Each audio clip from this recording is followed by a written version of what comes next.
Damas y caballeros, discurso de orden a cargo del doctor Carlos Alberto Calderón Puertas, juez supremo titular de la Corte Suprema de Justicia de la República, en homenaje a las juezas y jueces del Perú.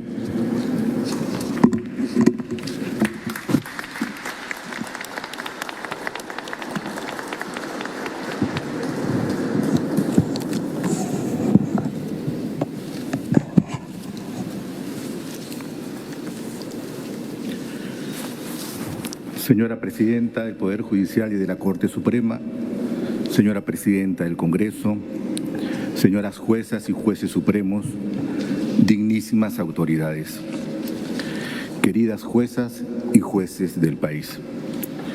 La Presidenta de la Corte Suprema y del Poder Judicial me confiere el honor de encargarme el discurso de orden. Acepto su disposición emocionado y le pido a ustedes su generosidad y paciencia.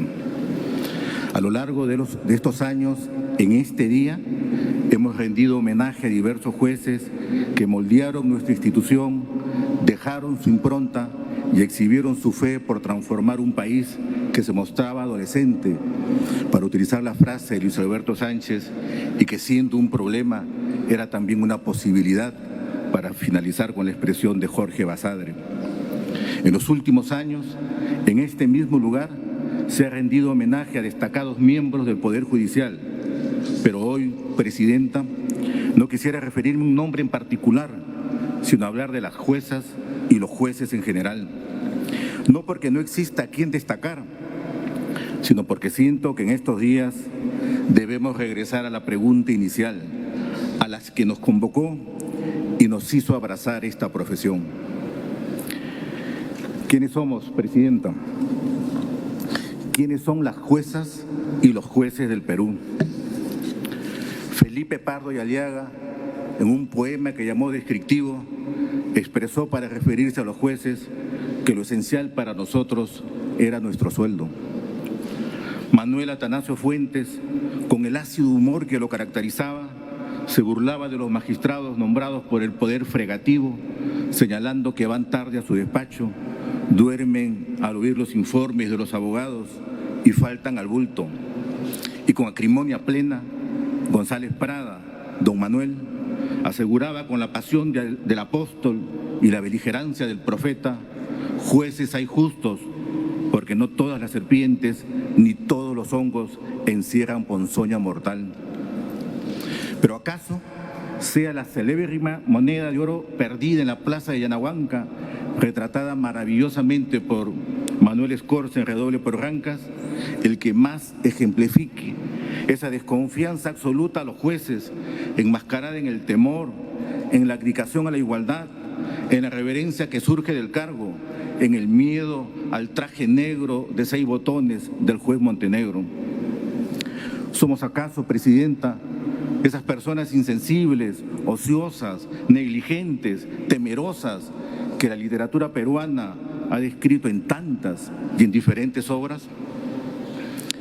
¿Acaso no hay algo de verdad en esa representación cuando hemos visto a los personajes de cuello blanco, camisa bien planchada, terno con línea intachable, aroma de perfume y de dulce pero falso discurso de concordia, que se regodeaba en sus propias miserias, exponiendo sus mentiras y destrozando nuestra reputación? ¿Acaso con su actitud banal, su simpleza absoluta, su desprecio al otro, su insensibilidad manifiesta, su desdén por la justicia, no nos expusieron a la burla y al desprecio? ¿Quiénes somos? Los que supeditan su papel al culto de la legalidad, el funcionario que acompaña dócilmente lo que dicen las leyes y se coloca bajo la férula del poder. ¿Debemos ser acaso neutrales, legalistas, burocráticos y silogísticos? ¿Debemos de evaluar nuestra función jurisdiccional hablando de la Constitución, pero vaciando su contenido? ¿Somos aquellos que seguimos considerando que la ley es general, abstracta, igual e imparcial, en un mundo donde se dice que todos somos iguales, aunque todos sepamos, como en la novela de Orwell, que siempre hay algunos más iguales que otros?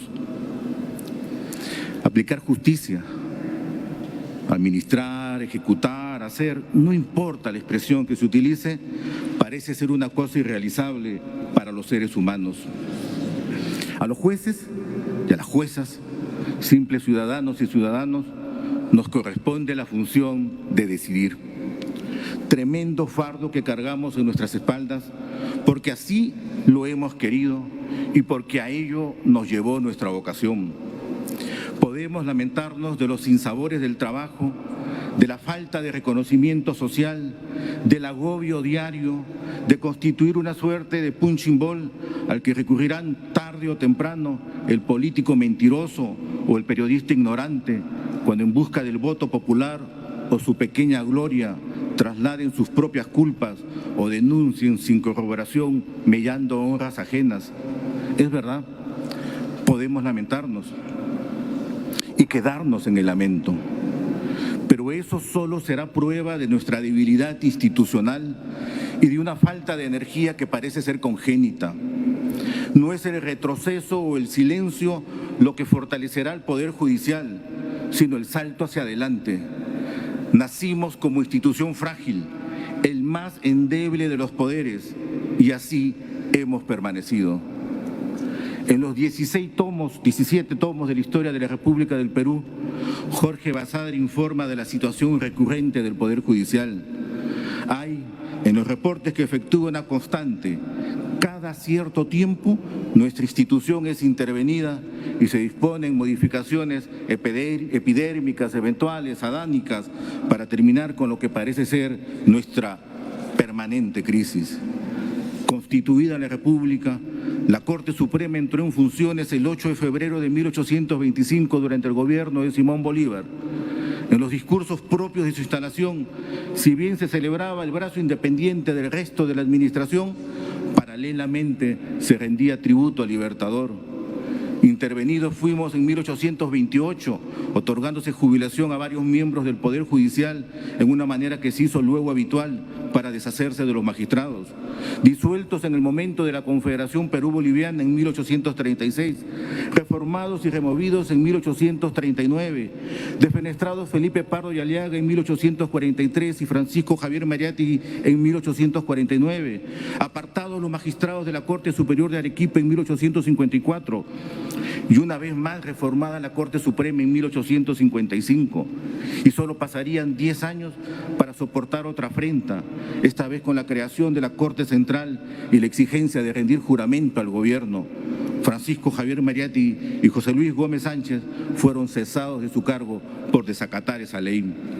Un nuevo embate, pero esta vez provocado por la guerra con Chile, derivó a que la Corte Suprema, a pesar del llamado del jefe militar invasor, señalara que no podía entrar en funciones mientras tropas extranjeras estuvieran en el país. Rehecha la República, en 1930, a la caída del oncenio, en los desorientados 6 meses que siguieron al colapso del leguismo y la iniciación del tercer militarismo, las frases de Basadre, hubo una nueva intromisión en el Poder Judicial, anticipada en el manifiesto de Sánchez Cerro y la ley de 4 de septiembre de 1930, que declaró incapacitado para sus cargos a algunos miembros de la Corte Suprema. Después, la Constitución de 1933 mantuvo la forma de elección de los magistrados supremos que había sido dispuesta en las constituciones del 60 y de 1920. Esto es, la designación por el legislativo a propuesta del Ejecutivo.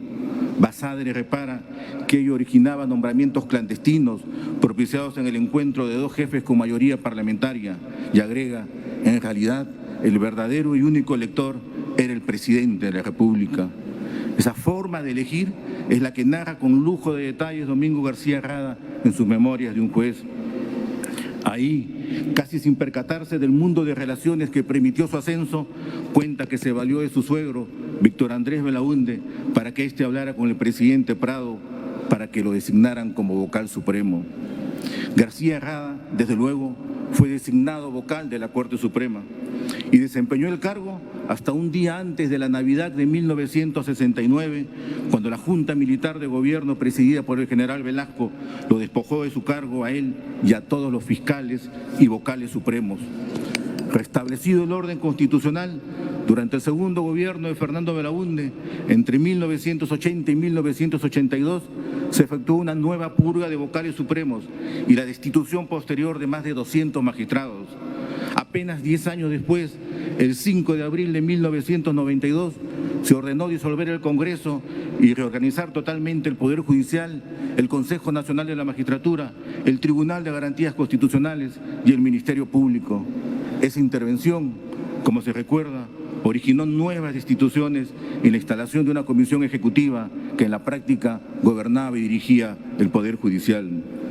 Concluido el régimen de los 90, el Consejo Nacional de la Magistratura procedió, conformes a las reglas diseñadas en la Constitución del 93, a ratificar a los magistrados de todos los niveles.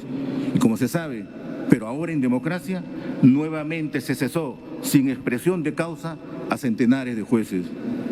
Lo expuesto solo demuestra nuestra debilidad institucional, un poder que no tiene autonomía económica, un poder al que se quiere utilizar cuando no desoír. El Poder Judicial, sometido a una especie de reforma permanente en la que, sin embargo, no se busca el cambio de estructuras, sino solo de personas, en las que no se persigue la enmienda de la institución, sino el zarpazo impune. Algo hay que cambiar.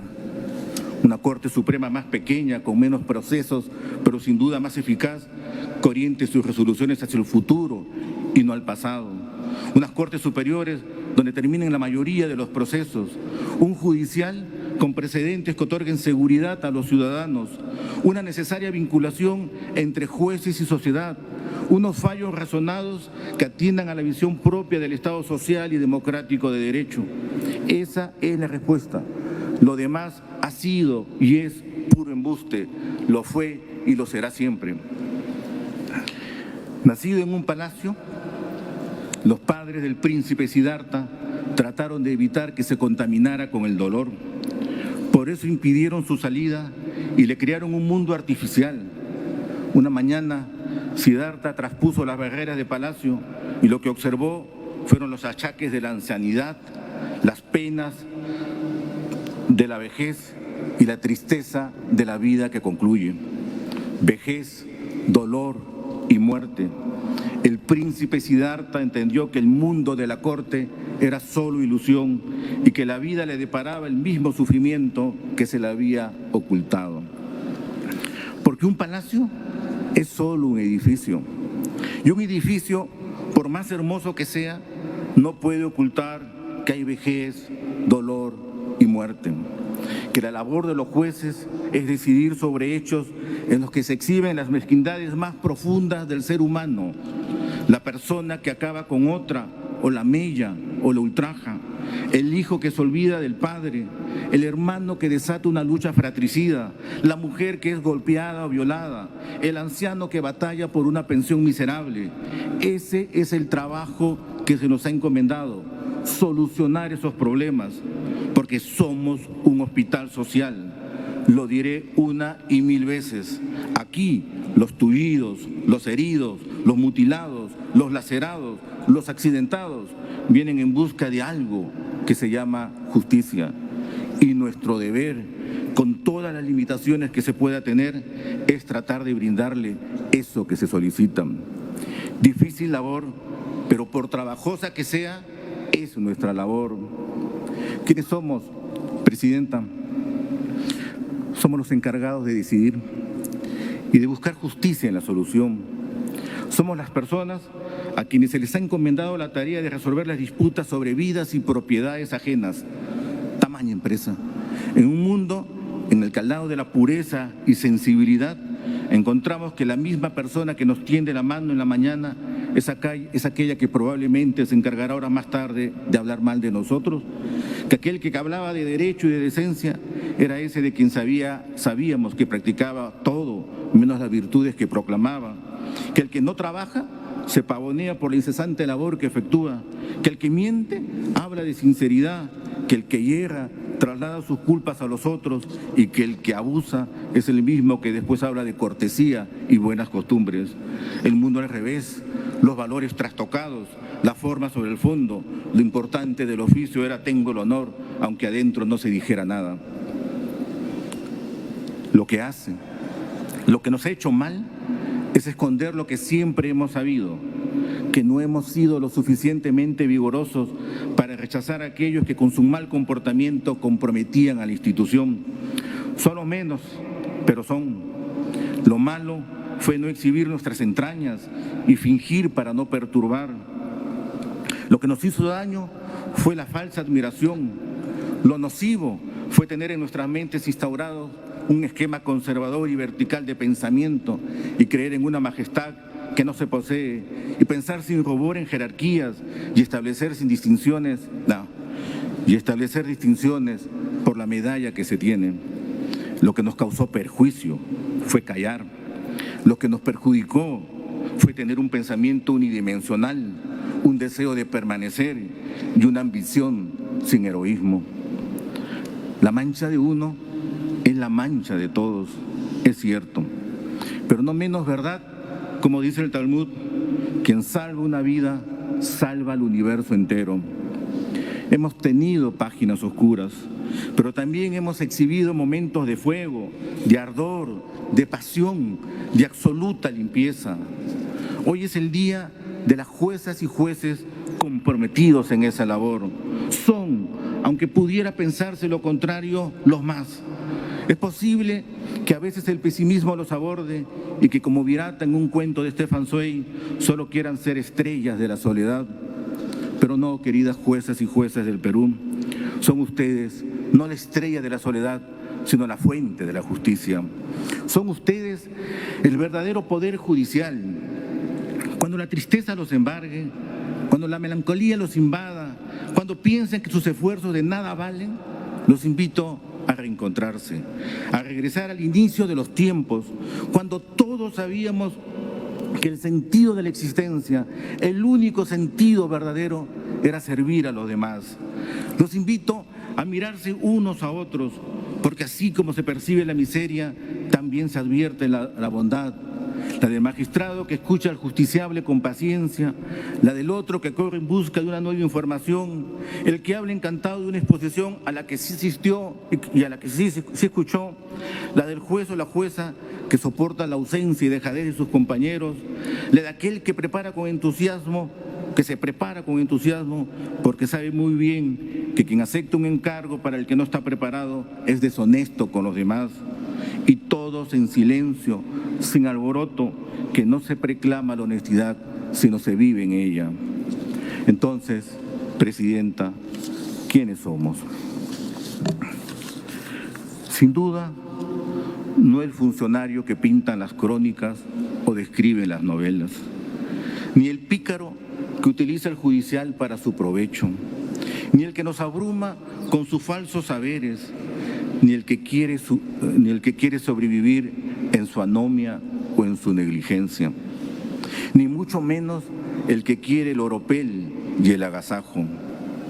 Es por el contrario, el juez invidente que crea derecho, el otro que se desprende de las resoluciones rimbombantes para hacerlas entendibles al ciudadano, la jueza que discurre por los ríos de la selva para hacer llegar la justicia, el que hizo justicia itinerante y antejusticia en su comunidad, el que con imaginación logró conseguir paneles solares para instalar su equipo de cómputo en un lugar del Perú donde no hay electricidad, la joven que empezó de meritorio y luchó para laborar en lugares donde no la querían y ahora es jueza, ella misma u otra que se impuso en un mundo regido por el machismo.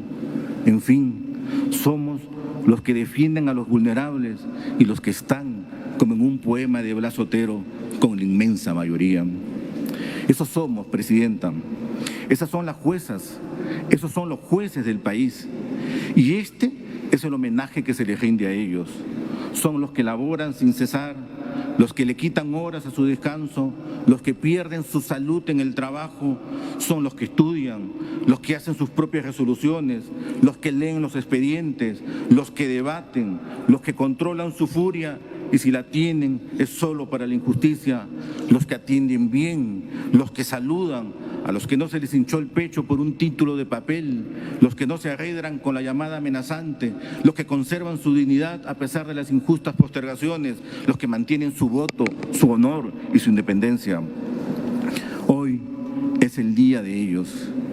Y ya estemos cerca o lejanos, ya al alcance de un abrazo, o como hubiera dicho el poeta, a la distancia, a pesar de la distancia, más allá de la distancia, hoy esta Corte Suprema les rinde homenaje. Son ustedes, siempre lo han sido, las juezas y jueces del país. Son ustedes, siempre lo han sido, la inteligencia que da frutos y la bondad que conmueve. Son ustedes, siempre lo han sido, el esfuerzo que emociona y la sangre que da vida. Son ustedes, siempre lo han sido, la columna que nos sostiene y la fuerza que nos protege. Queridas juezas y jueces del Perú, feliz día, muchas gracias.